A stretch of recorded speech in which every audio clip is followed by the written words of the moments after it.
إن الذين اشتروا الكفر بالإيمان لن يضروا الله شيئا ولهم عذاب أليم.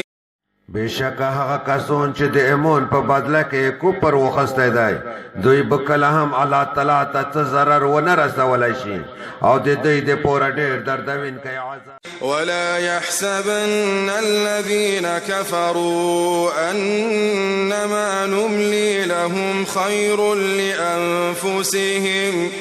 إنما نملي لهم ليزدادوا إثما ولهم عذاب مهين. او کافران شوي خلق د سره دا ګمان ونه کړي چې بشک همیش چې دوی ته مهلت ورکوي دا د دوی د ځانونو دپاره ډېر ښه دي. یقینا خبره دا ده چې میش دوی ته مهلت د دې دپاره ورکوي چې دوی په ګناه کې مخ په وړاندې لوړ شي او د دوی دپاره سپکوونکی عذاب دی. ما كان الله ليذر المؤمنين على ما أنتم عليه حتى يميز الخبيث من الطيب وما كان الله ليطلعكم على الغيب ولكن الله يجتبي من رسله من يشاء فآمنوا بالله ورسله وإن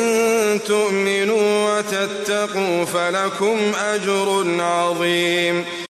الله تعالی د سره داسې نه دی چې مؤمنان په هغه حال باندې پرېږدي په کوم باندې چې تاسې ویسئ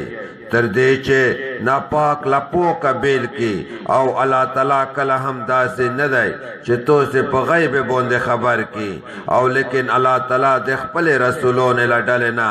غوره کوي چا لره چې وغواړي نو په الله تعالی او د هغې په رسولانو باندې ایمان راوړئ